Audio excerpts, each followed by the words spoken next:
자, 다음으로 계기용 변압기, 포텐셜 트랜스포머, PT에 대해서 설명을 드리겠습니다. 자, 물론 포텐셜이다라면 전압에 대한 개념을 가지고 있는데 이건 좀 학술적인 개념이에요. 근데 우리가 일반적으로 전압이다? 하면 볼테이지라고 쓰고 있죠. 그래서 볼테이지 트랜스포머 해서 VT라고 써도 상관이 없습니다. 그래서 이 계기용 변압기라는 건 뭐냐? 앞에 있는 전력용 변압기는 전압의 크기를 변성시켜주는 게 주 목적이에요. 하지만 계기용 변압기는요, 계기들을 연결하는 게 주 목적입니다. 그러니까 우리가 자동차 운전석 앞에 보신 이 계기판 있죠? 이 속도 게이지라든가 연료 게이지 이런 것들을 계기판이라고 하는 것처럼 우리 수배전반 앞에 있는 판넬이 부착된 것들을 계기다라고 불러줍니다. 다시 말해 전압계, 전류계, 역률계 이런 계측기와 그다음에 보호계전 설비에 해당한 각종 릴레이들 이런 것들을 전부 다 계기라고 표현해주고 있어요. 자, 그래서 이런 계기들은요 전격 전압 110V에 전격 전류 5A를 가지고 있습니다. 해서 우리가 실제로 사용하고 있는 전압 뭐 22,900이라든가 380이라든가 220을 계기들하고 접속을 시키기 위해서 자, 계기의 전격 얼마라고 그랬어요? 110V라고 그랬죠. 그래서 계기들에 연결하기 위해서는 트랜스포머, 변압기가 필요하다 이런 얘기입니다. 항상 이런 계기용 변압기 2차 측은 110V로 픽스가 되어 있는 거예요. 픽스. 물론 바뀔 수도 있겠죠. 계기 전압이 달라지게 되면. 근데 일반적으로 110V를 우리가 디폴트 값으로 가져가고 있어요. 해서 전압을 110V의 저압으로 변압하여 계측기나 계측기들을 말하는 겁니다. 계전기로 공급하기 위한 기기들이다. 그래서 여기 앞에 요게 고압용 PT, 특고압용 PT, 특고압용 PT에는요 퓨즈 부착형도 달려있고 퓨즈가 안 달린 것도 있어요. 자, 이렇게 생긴 건 한류형 퓨즈라고 얘기합니다. 자, 여기도 퓨즈 부착형으로 들어가져 있죠. 저희가 일반적으로 이 계기용 변압기 1차 측에 변압기의 단락에 대한 보호 방지로 퓨즈 설치를 의무화시키고 있어요. 그래서 PT 1차 측에 퓨즈가 무조건 부착돼야 되기 때문에 이렇게 일체형 타입이 많이 생산되고 있다라고 보시면 돼요. 그래서 우리가 이 PT, 트랜스포머를 이렇게 표현하게 되면 자, 이때 우리가 1차 측 단자를 요 앞에서도 얘기했었죠? 플러스 마이너스가 아니라 대문자 UV로서 표시하고 있어요. 그래서 여기에 마킹이 돼 있죠? A라고 써 있든가 아니면은 U라고 써 있어요. 그리고 요 반대쪽, 뒤쪽에 보시면 V라고 이게 표기가 되어 있습니다. 이쪽 근방에 V라고 인쇄가 되어 있어요. 그래서 여기가 U, 그 다음에 요쪽 뒤에가 V가 되고요. 요 반대쪽, 여기 써 있네요. E, us. 여기 써 있네요. V 써 있어요. 그래서 V 단자, us 단자 이렇게 표현되어 있습니다. 이건 외함 접지하는 단자죠. 자, 그 다음에 여기 보시면 전선 연결할 수 있는 두 가닥 보이시죠? 여긴 뭐라고 인쇄가 되어 있냐면 소문자 UV라고 되어 있어요. 그래서 우리가 PT 1차 측은 대문자, 2차 측은 소문자 이렇게 표현하게끔 되어 있습니다. 자, 그 다음에 우리가 PT 중에는 GPT와 같은 상권성 PT도 있어요. 그래서 1차 권선, 2차 권선, 3차 권선 되어 있는데 3차 권선은 소문자 AB라고 많이 표현하고 있습니다. 그래서 여기 A라고 인쇄가 되어 있는 게 바로 U단자. 그럼 여기 반대쪽에 대문자 V가 있겠죠? 그 다음에 여기가 세 단자가 나와 있어요. 세 단자는 U, V, us 되어 있고요. 여기 두 단자는 A, B가 되는 거예요. 그래서 이 제품을 구매하면 카탈로그에 이 회로도가 잘 나와 있는데 기본적인 개념은 이와 같다라고 보시면 됩니다. 자, 그래서 우리가 계기라는 게 뭐냐라고 하게 되면 우리가 이제 이 수배전 기기를 집어넣은 옷장, 폐쇄형 박스를 큐비클이다라고 표현했죠. 자, 이 큐비클은 폐쇄형 박스를 말해요. 그래서 우리가 야외 운동장 같은 데 가면 간이식 화장실이 있죠. 간이식 화장실. 이걸 다 큐비클이라고 하는구나. 큐비클. 그래서 큐비클은 폐쇄형 박스로서 여기다가 장비를 각각 집어넣는 거예요. 수배전 장비를. 왜? 수배전 장비와 사람을 딱 격리시켜 놓은 거예요. 직접적으로 우리가 장비를 못 만지게끔. 그래도 장비가 문제가 생겨 폭발하게 되면 이 파편에 의해 안전관리자가 상해를 받을 수 있는 거를 보호하자는 개념에 의해서 이런 캐비넷을 만들게 되는 거죠. 그래서 이 큐비클 앞에 부착되어 있는 것들, 자, 이런 것들을 우리가 보호 개전기라고 표현하고 있고요. 과전류 개전기 OCR, RST, 지락을 감지하기 위한 OCGR, 그 다음에 부족 전압을 감지하기 위한 UVR, 그 다음에 누전을 감시하는 누전 경보기 ELD, 그 다음에 여기는 기기들을 조작하고 기기 상태를 나타내는 표시부, 그 다음에 이런 것들이 메타기죠. 뭐 전압계, 전력계, 역률계, 그 다음에 전류계. 자, 이런 아날로그 메타기도 있지만 디지털 메타기로서 뭐 전압, 전류, 역률, 그 다음에 주파수 이런 것들을 다 표시하는 집합형 계측기도 달려 있어요. 자, 이런 모든 것들을 우리가 계기다라고 표현하고 있습니다. 그래서 계기들의 전격은 전격 전압 110V에 전격 전류 5A를 가져가고 있습니다. 자, 그래서 우리가 이렇게 RST 특고압 라인 쪽, 물론 여기 변압기, 전력용 변압기가 있겠죠. 그래서 22900을 380에 220으로 변성시키는 트랜스포머가 있을 것이고요. 그리고 요 변압기 1차 측, 자, 변압기 1차 측 22900V 라인에 사용 전압과 전류를 측정하기 위해 계기를 달아줘야 돼요. 근데 계기는 아까도 얘기했다시피 전격 전압은 110, 전류는 5A였죠.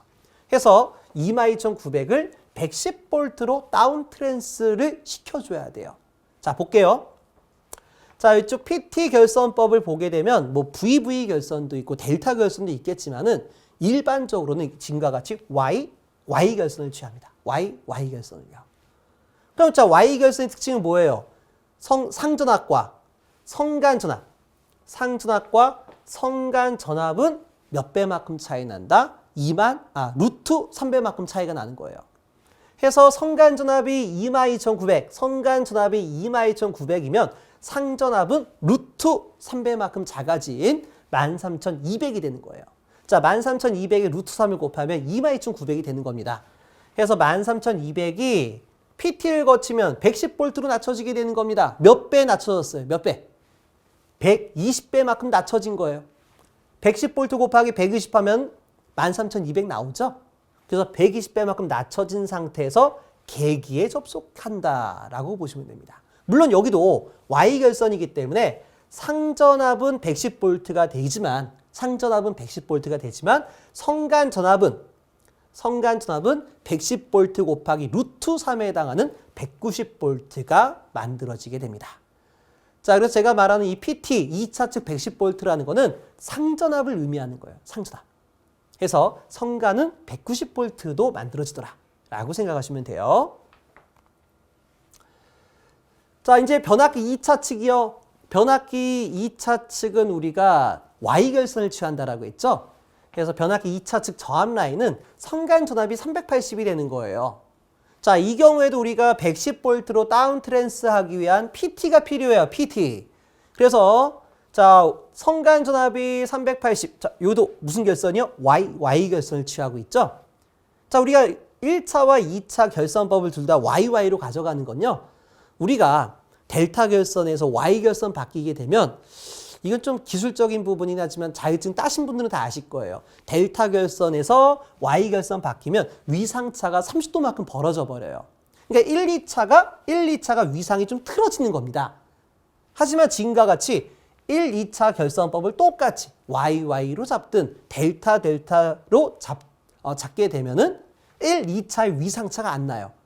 다시 말해 뭐예요? 1, 2차가 완벽히 똑같은 위상의 크기만 바뀌어지게 되는 거예요.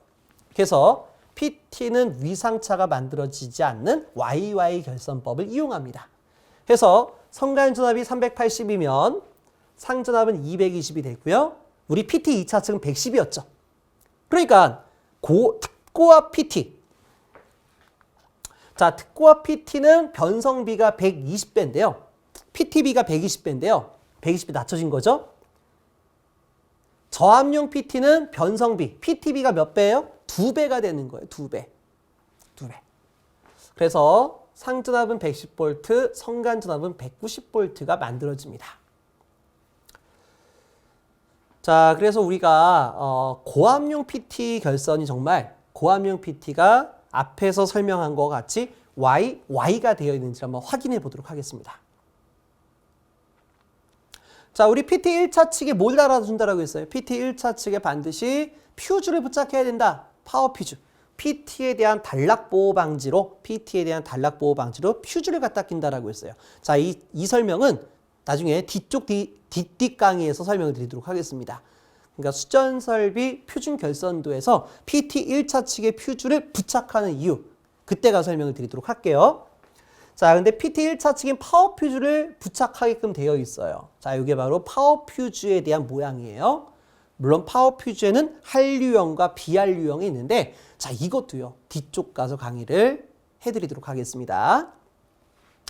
자, 해서 우리가 이렇게 부스바가 라인이 지나가죠? 해서 한 가닥을 쭉 빼와가지고 퓨즈를 거쳐서 PT로 들어가지게 되는 거예요. 자, 이거는 앞에서 전면부에서 찍은 거고요. 이건 후면부에서 찍어진 거죠. 해서 라인이 쭉 타고 와서 퓨즈를 거쳐가지고 PT로 들어가지는 형태다라고 볼 수가 있습니다. 자, 이렇게 분기된 라인. 그러니까 이렇게 쭉 가다가 분기가 돼서 들어와진다 이런 얘기죠. 들어올 때 PT로 바로 들어오는 게 아니라 여기에 퓨즈가 들어가진다. 퓨즈가 들어가진다 라고 보시면 돼요. 자, 그 다음에 요거는 이제 우리가 파워 퓨즈가 이 금속체로 만들어진 홀더죠. 그러니까 금속체 외함은 접지 잡아야 될 거 아니에요. 그래서 이렇게 동부스바를 물려가지고 접지 터미널로 물려준다라고 보시면 돼요. 자, 이거는 이제 고압용 PT 2차 측을 표현하고 있는데요. 여기 PT 1차 측. PT 1차 측 보면 윗단자가 U단자, 밑에 단자가 V단자였죠. 해서 여기가 U단자. U. 우리가 플러스 마이너스 따지면 플러스가 이렇게 각각 들어가는 겁니다. 흑적청. 들어가시죠? 그러면 마이너스는 점퍼. 마이너스 묶어줘야 될 거 아니에요. 해서 PT를 기준으로 요 왼쪽 편에 있는 데가 V단자고요. 오른쪽 편이 바로 어스단자예요. 어스. 해서 V끼리 조인트를 딱 묶어버렸죠? 그러니까 Y결선 되는 거예요. 그 다음에 여기 오른쪽에서는 좀 상대적으로 위치를 다르게 했어요. 이쪽에서 또 빠져와가지고 또 이렇게 조인트해서 어스로 내보내는 거예요. 근데 여기서 포인트가 아까 전에 우리가 독립접지는 없다라고 했죠? 그래서 변압기 2종 접지나 1종 접지나 아니면 3종 접지가 전부 다 공통 접지바로 물려 있었어요. 그러니까 우리가 이렇게 변압기 이 PT 중성점을 별도로 접지 잡고 이 PT 외함 접지를 별도로 잡게 되면 두 가닥 선을 보내야 될 거 아니에요. 근데 어차피 보내봤자 접지 터미널에서 물려버린다고요. 그럼 이 분리시킬 의미가 없어요. 그래서 작업의 편리성을 위해서 중성선 단자 부분과 외함 접지 단자 부분을 지금 보시는 것과 같이 그냥 점퍼 시켜버려요. 중성선 단자와 외함 접지를 점퍼 시켜버려요. 그래서 이 한 가닥만 우리가 접지 터미널로 보내버리게 되는 겁니다. 자, 이와 같이 접속이 되어 있어요. 자, 그래서 이제 우리가 이쪽에 U단자 이렇게 표시가 된 거 보이시죠? 요게 바로 PT 1차 측이고 PT 2차 측이 여기 빨간 색깔 선으로 나와 있어요. 자, 우리가 변성기에는 PT하고 CT라는 걸 배우게 될 건데요. PT는 포텐셜 트랜스포머, 전압의 크기를 110V로 낮춰주는 놈. 그 다음에 변류기. 자, 변류기는요, 계기용이란 말을 안 써요. 왜? 변류기는 계기용밖에 없거든요. 그래서 옛날에는 계기용 변류기 이렇게 풀네임을 다 불렀지만은 지금은 계기용이란 말을 다 생략한다. 그냥 변류기는 변류기인 거예요. 그래서 우리가 이런 계기용 변성기에는 PT와 CT가 있는데 PT 2차 측은 빨간 색깔로 배선을 하고요. 다시 말해 전압선은 빨간색, 그리고 CT 2차 측은 검정 색깔로 배선하게끔 되어 있어요. 그래서 변성기 중 전압선은 빨간색, 전류선은 검정 색깔을 규칙으로서 사용하고 있다. 자, 이건 뭐 KS 규정이 어디에 나와 있는지는 제가 확인을 못했습니다. 근데 이 현장에서 판넬 작업하실 때 일반적으로 이렇게 많이 작업을 하십니다. 해서 여기 넘버링 적혀진 거 보이시죠? P01, P02, P03. P는 포텐셜, PT를 의미해요. 그래서 01, 02, 03은 A, B, C를 의미하겠죠? 그리고 P04, P04, P04. 이거 뭐겠어요? P04가 바로 N이에요. 그래서 P04 번호가 똑같다는 얘기는 전부 다 연결되어 있다는 뜻이에요. 자, 두 가닥 연결된 거 보이시죠? 왜 두 가닥이에요? 하나 들어와서 한 가닥 빠져가지고 옆에 조인트, 한 가닥 빠져와서 옆에 조인트 간다 이런 얘기입니다. 그러니까 여기는 하나만 들어간 거예요. 하나만. 그리고 여기 녹색깔 선, 색깔 구분 잘 안 되고 있는데요. 여기 녹색깔이에요. 이게 바로 뭐예요? N단자 접지예요. 중성선 접지. 이렇게 표시가 되어 있어요. 그러니까 P1, P2, P3가 별도로 빠지고 N단자가 다 점퍼됐으니까 이건 Y결선이구나. 자, 1차도 마찬가지예요. A, B, C가 각각 들어가서 여기 N단자가 전부 다 조인트가 됐죠? 그러니까 여기도 Y결선이다 라고 보시면 될 것 같아요. 자, 다음으로 전력수급용 계기용 변성기 MOF에 대해 설명을 드리도록 하겠습니다. 자, 우리가 이제 PT까지 설명을 했는데 CT 얘기는 안 했죠? 이때 CT라는 거는 Current Transformer라고 해서 변류기라고 이제 표현을 해주고 있어요. 그래서 이 변류기에는 우리가 여기 앞에서와 같이 계기용이란 말을 사용하지 않아요. 왜 그러냐? 이 변압기 같은 경우에는요, 우리가 전압의 크기를 변성시키는 전력용 변압기와 계기를 연결시키기 위한 목적의 계기용 변압기, 목적이 두 가지가 구분이 되어 있어요.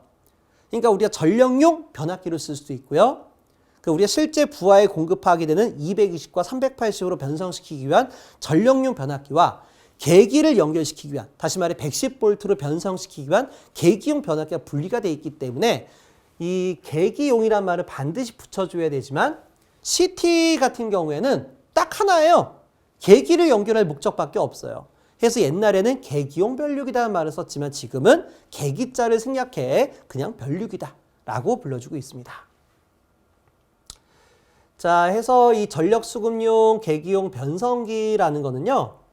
자, 이렇게 하나의 함체 안에, 자, 이건 유입형 타입이고 이건 몰드형 타입입니다. 해서 하나의 함체 안에 계기용 변압기 PT와 변류기 CT를 조합하여 고압이나 특고압을 110V의 저압으로 그리고 대전류를 5A라는 소전류를 변성하여 한전용 전력량계에 연결하기 위한 기기다. 자, 우리가 전력량계를 연결한다는 얘기는 전력을 측정한다는 뜻이죠. 그래서 P는 VI가 돼요. 그렇다면 뭐예요? 인가되는 전압과 사용 전류값을 우리가 받아들여야 되죠. 그래서 전압을 받아들이기 위해서 PT를, 전류값을 받아들이기 위해서 CT를 사용해야 된다 이런 얘기예요. 다시 말해 한전용 전력량계를 연결하기 위해서는 PT와 CT가 필요하다. 자, 근데 이 PT, CT를 별도로 우리가 결선하는 것이 아니라요. 하나의 함체 안에다가 이 두 개를 같이 집어넣어 놓고 이 PT와 CT 단자를 요 바깥에다가 이렇게 빼놓는 거예요. 그래서 이렇게 만들어진 제품 이름을 우리가 MOF다라고 불러줍니다. 물론 학술적인 이름은 PCT라고 불러요. PCT. 근데 우리가 현장에서 이제 납품하는 제품 이름은 MOF라고 표현하고 있어요. 자, 왜 MOF냐? 목적은 바로 매터링, 한전 전력량계를 연결하기 위함이다. 근데 전선에 대한 접속은 PT와 CT에다 연결하는 것이 아니라 이 바깥에 나와 있는 외부 단자, 이 외부 단자에서 아웃피트, 바깥에서 연결시킨다는 개념으로 MOF라는 상품명을 갖다 붙여주고 있습니다. 자, 그래서 우리가 이 MOF 내부가 어떻게 생겼는지 한번 보도록 하겠습니다. 자, 요건 유입형, 요건 몰드형이 되는 거예요. 자, 요거는 우리가 실리카겔이라고 표현해가지고 호흡기라고 하게 되는데 실제로 호흡기를 사용하지 않아요. 옛날에는 호흡기를 썼었지만은 실제 이 MOF 내부에 소비 전력이 작거든요. 자, 이 얘기부터 할까요? 이 실리카겔을 왜 집어넣느냐?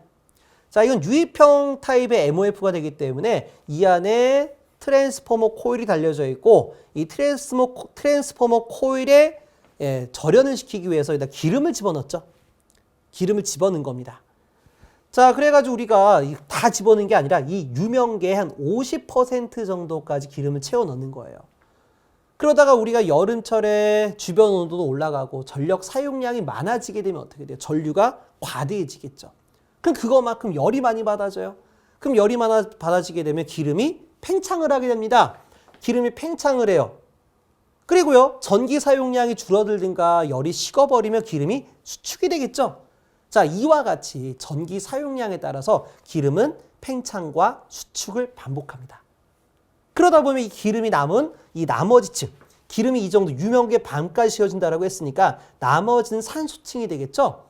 그러면 이게 완벽하게 밀폐가 되어 있다면은 기름이 팽창하면서 이 안에 압이 올라가다 보니까 이 통 자체가 배가 부풀어 오르든가 아니면 통에서 이제 어떤 크랙이 발생하든가 아니면 통이 깨져버릴 수가 있어요. 그래서 이 압을 낮춰주기 위해서는 어떻게 해야 돼요? 숨을 쉴 수 있는 공간을 만들어줘야 되죠. 해서 여기다가 숨을 쉬는 호흡기를 바깥으로 빼냈어요. 그러다 보니까 이쪽에서 압이 올라가서 기름이 팽창하게 되면은 산소가 바깥으로 나갔다가 기름이 수축하게 되면 이쪽으로 산소가 들어가게 되는 거예요. 근데 이때 문제점이 뭐냐? 자, 이 기름이라는 건요, 아주 훌륭한 절연체입니다. 아주 훌륭한 절연 매질이에요. 기름 자체도 절연 능력이 공기보다 훨씬 좋고요. 그리고요, 우리가 전기 사용량이 많아지게 되면 이 코일에는 열이 받아지겠죠. 그럼 이 열에 의해서 기름은 수소가스를 배출해버려요. 유증가스를 배출하는데 이때 수소가스에 의해서 냉각작용까지 일으키게 되는 겁니다. 그러니까 절연유 자체가 절연이 되면서도 냉각작용을 할 수 있기 때문에 아주 훌륭한 매질이다라고 표현하고 있어요. 근데 단점이 뭐냐? 단점은요, 기름과 열과 물과 산소, 산소는 기본적으로 있는 걸 뺄게요. 기름과 열과 물이 만나게 되면 기름에 대한 성질이 바뀌어요. 기름이 뭐로 바뀌냐? 우리가 카본으로 바뀝니다. 자, 카본이란 건 뭐냐면 우리가 자동차 실린더 쪽에 보면 이 실린더를 손으로 딱 만지게 되면 검정 색깔 찌꺼기 같은 게 묻어나오죠? 이게 바로 카본이에요. 근데 이 카본은 100% 도체입니다. 100% 도체예요. 그래서 기름과 열과 물이 만나면 기름의 일부에 카본 찌꺼기, 카본 슬러지가 생겨버려요. 그 카본 슬러지가 코일, 여기에 있는 PT나 CT 코일과 코일 사이에 껴버리게 되면 층간 단락 사고까지 일으키게 되는 거예요. 그렇기 때문에 우리가 산소가 들어가다 나왔다는 건 막을 수는 없겠지만 산소가 들어올 때 수분을 제거할 필요가 있는 겁니다. 그래서 우리가 여기다 뭘 갖다 꼈어요? 실리카겔을 갖다 껴가지고 호흡기 끝에다가 달아줘서 여기서 물을 1차적으로 제거를 해주게 되는 겁니다. 자, 근데 이런 목적 때문에 우리가 이 호흡기를 갖다 끼게 되는데 우리가 호흡기 또는 분리더 또는 실리카겔 이렇게 표현해주고 있죠. 근데 이런 것들은 일반 유입변압기에서는 사용하지만 MOF에는 사용하지가 않아요. 왜? 얘가요, 어차피 이 차체에 뭐가 달려있어요? 전력량계밖에 없어요. 그러다 보니까 여기서 발생하는 열량이 그렇게 많지가 않아요. 열량이 작다 보니까 굳이 호흡기를 달 필요가 없다 이런 얘기입니다. 그래서 예전에는 이 호흡기가 달려 나왔지만 최근에는요, 전부 다 호흡기가 빠진 상태에서 납품이 되고 있어요. 자, 그 다음에 여기 부싱 보이시죠? 부싱에 따라서 A, B, C상이 있고요. 그 다음에 이쪽에 나와 있는 부싱을 우리가 배꼽이다라고 표현해주고 있는데 이게 바로 N단자예요. 자, 여기 안에 PT도 역시 무슨 결선이에요? YY 결선 시켜줘야 되죠? 그러다 보니까 A, B, C 나가서 나머지 N짬바가 바로 1로 나가진다라고 보시면 됩니다. 자, 그래서 이건 몰드형 타입으로 보시면 되고요. 자, 그래서 MOF 안의 내부 결선도를 보게 되면 아까도 얘기했다시피 PT하고 CT가 하나의 함으로 내장되어 있어요. 자, 보시면 Y 결선되어 있습니다. 해서 A 들어가지고 B가 들어가지고 C가 들어가지고 요게 마이너스들이 이렇게 짬바가 되죠? 이렇게 되네요. 이렇게 내려오면서 짬바. 해서 이렇게 짬바된 게 5단자라고 표현하고 있는데 이 5단자가 바로 N단자예요. 그래서 5단자는 이렇게 접지를 잡아주고요. 그리고 이렇게 A, B, C, PT로부터 나가진 단자를 P1, P2, P3, N 단자를 P0다라고 표현하고 있어요. 그래서 우리가 P0하고 P0하고 P1을 찍게 되면 상전압 110V가 만들어지고요. 또는 P2, P3와 P0를 물려주면 상전압 110V가 나오고 P1과 P2를 찍어주게 되면 190V가 만들어지는 겁니다. 자, 그 다음에 여기 CT가 나와 있는데요. CT의 위쪽 단자를 우리가 소스, 전원측이다. 그 다음 밑에를 로드, 부하측이다라고 표현해요. 그래서 첫 번째 CT 위에를 1S, 1L, 두 번째 CT를 2S, 2L, 세 번째 CT를 3S, 3L 해가지고 잡아주는데 우리가 변압기 중성점을 접지를 잡아주는 것처럼 P0에 역시 접지를 잡아줘요. 그리고 CT의 마이너스 단자, 부하측 단자 있죠? CT의 부하측 단자도 역시 접지를 잡아줘요. 그래서 P0, 1L, 2L, 3L을 전부 다 접지를 물려주고 P1, P2, P3 자, 여기는 이제 MOF 단자고요. 여기는 이제 한전 전력량계 단자예요. 한전 전력량계 단자. 그래서 P1, P2, P3 들어오고 P0 단자 들어와지고요. 그 다음에 이쪽에 1S, 2S, 3S를 1S, 2S, 3S를 각각 보내주고요. 그 다음에 P0 단자와 3L, 2L, 1L을 전부 다 어차피 접지로 점퍼되어 있는 거죠. 그래서 우리가 전력량계를 연결할 때 P1, P2, P3, P0 여기까지 4개죠. 그리고 1S, 2S, 3S까지 해서 7가닥이 지나가게 되는 거예요. 자, 물론 3L, 2L, 1L은 P0와 짬바선이죠. 그래서 이와 같이 우리가 MOF 단자, 이 MOF 안에는 PT와 CT가 내장되어 있고요. 여기 단자 P1, P2, P3부터 1L까지가 여기 단자로 표시가 되어 있어요. 자, 옆에 보게 되면요. 자, 이쪽으로 우리가 들어가는 거예요. 이쪽으로. 이렇게 들어가게 되는 거예요. 그럼 부싱을 통해 가지고 쭉 와가지고 요게 지금 하나는 일로 빠졌고 하나는 요렇게 빠졌죠? 그래서 요게 바로 PT예요. PT. 그 다음에 요게 바로 CT가 되는 거예요. 그렇다면 이제 요게 CT를 요렇게 코일을 거쳐가지고요. 요렇게 해서 이쪽으로 빠지게 되는 거예요. 그러니까 이쪽 빠진 게 바로 요 아랫단자로 빠져나가진다 이런 얘기죠? 그러니까 지금 어떻게 들어온 거예요? 요렇게 1차로 이렇게 이쪽으로 전원해서 들어와가지고 PT로 분리가 되고요. 하나는 CT 코일을 거쳐가지고 요렇게 지나가지는 거죠? 그러니까 여기도 봐보세요. 요렇게 들어와가지고 PT 코일로 분리가 되고요. PT 코일로 분리가 되고요. 요렇게 CT 코일을 거쳐서 나가진다 이런 얘기예요. 자, 그대로 모양을 따라가고 있어요. 그렇다면 이제 PT를 거쳐진 코일은 요렇게 PT를 거쳐진 코일은 5단자 쪽으로 빠질 거 아닙니까? 그래서 빠진 게 여기 5단자. 아까 말했던 배꼽 있죠? 그 배꼽으로 나가지는 형태다라고 보시면 돼요.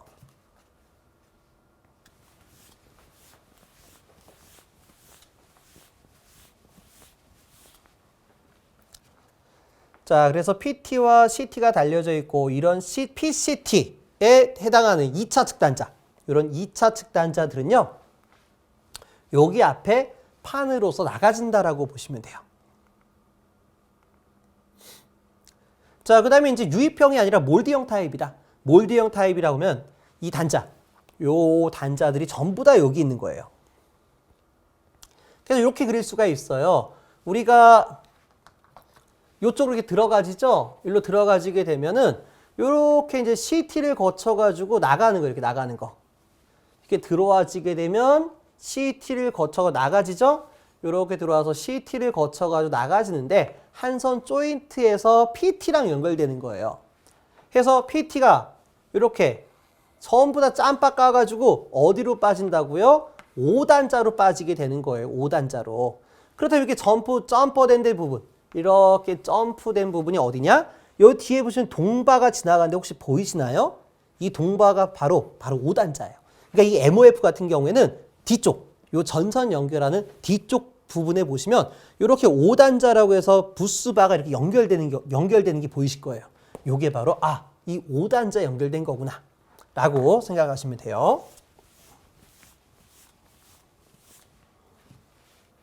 그 다음에 요 들어갔다 나오는 부분은요, 여기에 들어갔다가 나오게끔 단자가 형성되어 있어요. 자, 그래서 한전용 전력량계 연결된 걸 볼게요. 자, 지금 보시면 1S P1, 2S P2, 3S P3, P0가 돼가지고 하나, 둘, 셋, 접지 딱 까여있죠? 그래서 요게 뭐예요? 요게 1L, 2L, 3L, P0. 아까 얘기했던 것이 다 물려있다라고 했어요. 그래서 지금 현재 전선 색깔을 이렇게 구분하고 있습니다. 그래서 이 MOF인 단자 부분이 바로 여기 부분이 되는 거고요. 이제 한전 전력량계를 보시게 되면은 우리가 이 한전용 전력량계가 되고요. 이 전력량계 데이터들을 자, 여기에 있는 단말기를 통해 가지고 한전 쪽으로 신호를 보내주게 되는 거예요. 그러니까 여기에 있는 단말기를 통해 가지고 한전에다가 이 전력선을 통해서 이 전력량계의 모든 데이터를 한전으로 보내준다. 그래서 얘가 읽어들이 한전에 보내준 데이터들은 우리 수용가에게 데이터를 서비스해요. 그래서 우리가 인터넷에 그 아이스마트, 그냥 한글로 찍어도 돼요. 아이스마트라고 찍게 되면 한전용 사이트가 들어가져요. 그럼 한전용 사이트에 들어가시면 우리 전기요금 고지서 있죠? 그 고지서에 나와 있는 고객 넘버와 그 다음에 수용가 패스워드. 자, 패스워드를 모르신다면 한전에 연락하시면 아주 자세히 알려드릴 겁니다. 그래서 패스워드까지 입력해 들어가게 되면 이 전력량계에서 읽어드린 데이터들을 실시간으로 보실 수가 있어요. 물론 실시간으로 보실 수 있는 것뿐만 아니라 누적되어 있던 데이터, 뭐 작년도 데이터, 재작년도 데이터까지 모두 보실 수가 있어요. 그래서 우리가 사용하는 전압이나 전류나 역률이나 전력이나 그 다음에 우리가 최대로 찍어지는 피크치 있죠. 우리 수용가의 피크는 얼마냐? 피크 전력은 얼마냐? 이런 것도 15분 간격으로 피크가 딱딱딱 찍어서 도표로 나와요. 그래서 우리가 아이스마트에 가시게 되면 한전 데이터들을 다 읽어드릴 수가 있다. 이렇게 읽어드릴 수 있었던 방식이 바로 여기에 있는 단말기 때문에 우리가 전력을 서로 송수신하고 있다라고 보시면 됩니다. 자, 근데 이제 우리가 이 전력량계는 우리가 평생 사용할 수 있는 게 아니죠. 소모품이에요. 그래서 전기 요금을 측정하는 것만큼 상당히 예민합니다. 얘가 망가져버리면 엉터리 값이 측정될 거 아니에요. 그럼 서로가 불편해요. 한전도 불편하고 수용가도 불편하고. 그래서 7년에 한 번씩 한전 직원에 의해서 교체 작업을 해줘야 되는데 교체 작업한다는 얘기 뭐예요? 여기는 앞단자와 뒷단자를 분리시켜야 되죠. 그러기 위한 단자대가 껴있어요. 자, 근데 단자대가 없었다면 어떻게 돼요? 선을 잘라야 될 거 아니에요. 그러니까 무조건 단자대는 들어가야 된다. 자, 근데 여기서 한 가지 주의할 거. 여기 보시면 어떻게 들어왔습니까?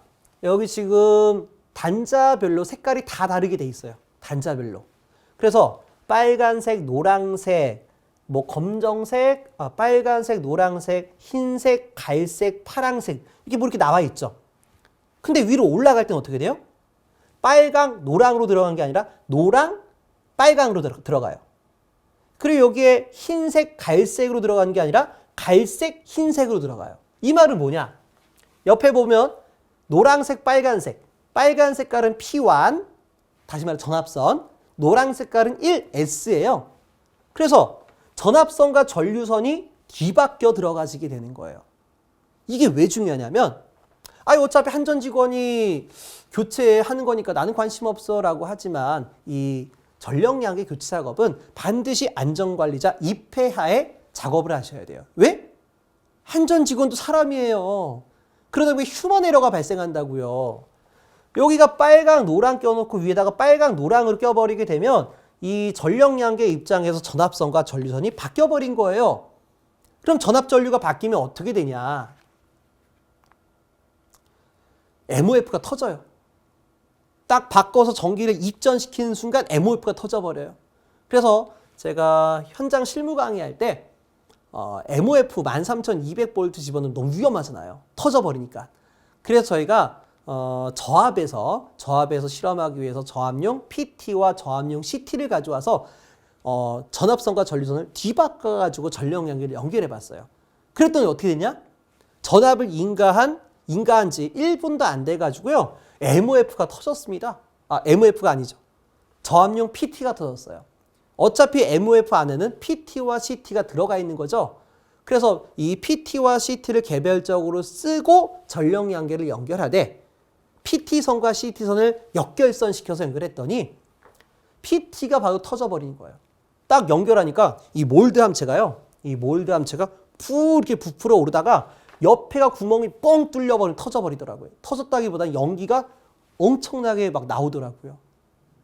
그래서 저압에서도 이 정도가 터진다는데 실제 사고 사례에 나와 있던 것처럼 MOF가 폭발한다. 이게 맞는 거구나 라고 생각이 들더라고요. 그래서 안전관리자분들은 여기가 지금 이렇게 교차하는 결선이 되는 거잖아요. 그래서 한전 직원분들이 뭐 경험이 많다라고 하게 되면 이런 실수는 안 하겠지만 한전 직원 중에서도 경험이 없는 신입사원도 있을 거예요. 그러다 보니까 그분이 잘 하는지 못하는지를 검사하셔야 됩니다. 물론 이거를 잘못하게 되면 한전 직원이 배상은 하겠지만, 한전 측에서 배상을 하겠지만은 그거만큼 이거에 대해 스트레스 받고 위에 분들한테 보고서를 올려야 되고 하는 부분은 다 안전관리자분들의 몫이에요. 그러다 보니까 안전관리자분들은 이거를 잘하는지 못하는지 눈으로 확인하실 필요가 있겠습니다. 자, 이제 마지막으로 과전류 강도라는 말을 이제 설명을 드리도록 할게요. 자, 이거는 뭐 실무와는 관계는 없고요. 여러분들이 명판이 어떻게 구성이 되어 있나, 그 명판에 나와 있는 용어들을 알아보는데 좀 도움이 되는 단어예요. 그래서 과전류 강도란 말은 CT 1차 측에 고장 전류가 흘렀을 때 열적으로, 기계적으로 손상 없이 1초간 흘릴 수 있는 최대 전류의 한도로서 전격 1차 전류의 몇 배까지 견딜 수 있냐 정도를 말하고 있다. 그러니까 우리가 단락이 발생하면요. 단락이 발생하면 바로 차단기가 떨어지는 것이 아니라 차단기가 떨어질 때까지는 고장 전류가 흘러가겠죠. 그럼 그 고장 전류의 MOF가 터지면 안 됩니다. 그래서 일반적으로 차단기는 1초 안에 떨어져요. 1초 안에. 그러니까 1초까지만 버틸 수 있다는 거는 MOF가 단락 전류에 터지지 않는다는 뜻입니다. 그래서 이런 것들을 우리가 과전류 강도다 해서 MOF 안에 CTB가 15대 5 이하가 되면은 항상 CT 2차 측은 전격이 5A라고 그랬죠? 15대 5A가 되면은 과전류 강도 150배. 자, 예를 들어서 CTB가 10대 5다. 그러면 CT 1차 측이 10A, 2차 측이 5A라는 거죠. 1차 측이 10A가 흘러가면 2차 측 5가 나간다는 얘기예요. 그럼 과전류 강도 150배란 말은 뭐냐? 자, 1초간 CT 1차 측 전류의 몇 배까지 버티냐? 자, CT 1차가 10대 5짜리면 10대 5짜리면 전격 1차 전류는 10A죠. 그럼 10A에 150배를 곱하면 1500A가 돼요. 그래서 단락 전류가 발생하더라도 1500A를 1초 동안은 버틴다는 얘기예요. 하지만 단락 전류가 1500A를 초과하게 되면 MOF는 소손이나 폭발을 할 수가 있겠죠. 자, 그거를 나타내는 말이에요. 그 다음에 20대 5부터 60대 5A 이하까지. 자, 이하입니다. 이하 빠졌죠? 이하까지는 75배. 75대 5 초과하게 되면 70배. 이렇게 과전류 강도를 선정하고 있습니다. 그래서 명판에 보시게 되면 결선법 나와 있고요. 자, 이거는 뭐 영화 산업전기에 대한 뭐 형식명을 말하게 되는 거고 3상 4선식을 말합니다. 등급은 0.5와트급. 이거는 뭐 내부 손실에 대한 부분이에요. 그래서 요게 등급이 와트 수가 낮으면 낮을수록 이 전압 강화, 손실이 작다 이런 뜻입니다. 자, 전격 1차 전압은 루트 3분의 22,900, 다시 말해 13,200이 들어와서 전격 2차 전압은 루트 3분의 190, 110V가 들어와진다. 110V로 바뀌어진다. 13,200이 들어와서 110V로 바뀐다. 근데 이거를 우리가 루트 3분의 22,900, 루트 3분의 190으로 표현하고 있어요. 자, 그 다음에 전격 단시간 전류가 75배. 이 75배가 과전류 강도예요. 왜 75배로 했냐? CT 1차가 30A야. CT 2차가 5A야. 30대 5짜리죠? 그럼 30대 5짜리가 되면 여기 영역이니까 75배로 선정한 거예요. 자, 그 다음에 주파수는 60Hz, 전격 부담이 3 곱하기 25라고 표현되어 있는데 어차피 이 MOF 2차 측에는 한전용 전력량계밖에 안 달려 있어요. 그러니까 이게 부담, 사용할 수 있는 전력량이 많지가 않아요. 용량이 작아요. 그래서 한 상당 25V 밖에 안 됩니다. 근데 이게 삼상이니까 25 곱하기 3에 대한 소비 전력을 가지고 있는 거죠. 자, 그러니까 이거만큼에 대한 피상 전력을 가지고 있는 거예요. 근데 여기서 문제가 뭐냐? 어차피 얘가 용량이 작은 놈이잖아요. 그러니까 한 상 기준으로 25V밖에 못 써요. 근데 여기다가 우리가 뭐 100W짜리라든가 200W짜리라든가 이런 부하를 갖다 끼면 어떻게 돼요? 용량을 초과하기 때문에 MOF가 폭발해버려요. 그래서 절대 MOF 2차 측에다 전기를 연결하지 못하게끔 한전용 시건 장치가 잠겨져 있어요. 그 강제로 끊어서 연결하는 불법입니다. 물론 불법뿐만 아니라 장비가 폭발하는 거에 대해서 여러분들이 모두 책임을 지셔야 돼요. 자, 그래서 이렇게 뭐 내용이 적혀져 있는 것 같습니다. 그래서 이 정도까지만 여러분들이 보시게 되면 우리가 전력 수급용 변압기에 대한 개념, 뭐 델타 결선과 Y 결선에 대한 특징, 그리고 이 델타와 Y 결선에 대한 특징을 통해 가지고 우리가 이 PT라든가 MOF를 어떻게 결선하느냐, 자, 이런 부분까지 전부 다 이해했으리라 생각이 듭니다.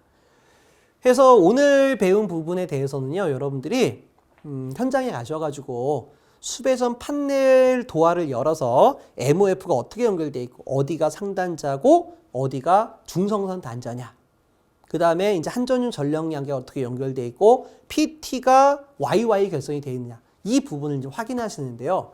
조심하실 건 뭐냐? 여긴 전기가 살아있어요. 여러분, 현장은 22,900이 살아있어요. 그렇기 때문에 22,900은 절대 25cm 이내 접근하시면 안 돼요. 전기가 살아있는 단자 부분에서 25cm 안에 여러분들 인체가 들어가게 되면 감전에 대한 우려가 있어요. 그래서 절대 도어를 열고 몸을 집어넣지 말고요. 도어를 열은 상태에서 바깥에서만 점검하세요. 바깥에서 안 보이신다라고 하면 스마트폰 찍어서 그 부분 확대하면 보일 거 아니에요. 그래서 절대 큐비클 안으로 들어가지 말고 바깥에서만 확인하시기를 바라겠습니다. 그리고요, 한 가지 더. 우리가 이런 유입 변압기 쪽에 보시면 들어가는 것만 보고 나가는 거를 이제 못 보신 분들도 계신다라고 얘기하시는데, 아까 제가 부싱 설명했죠. 요게 들어왔다가 나갈 때는 요렇게 나가는 거예요. 그러니까 여기가 U단자고 여기가 V단자가 되는 거예요.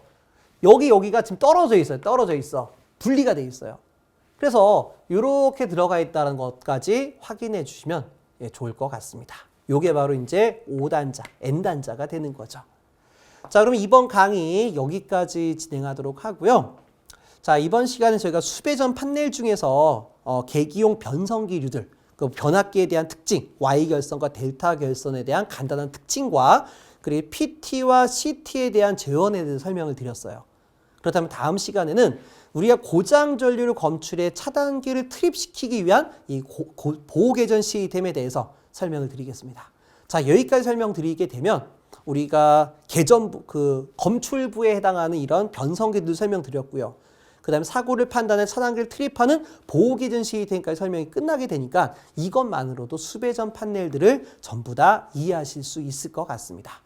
자, 그럼 이번 강의 여기까지 진행하도록 하겠습니다. 수고 많으셨습니다.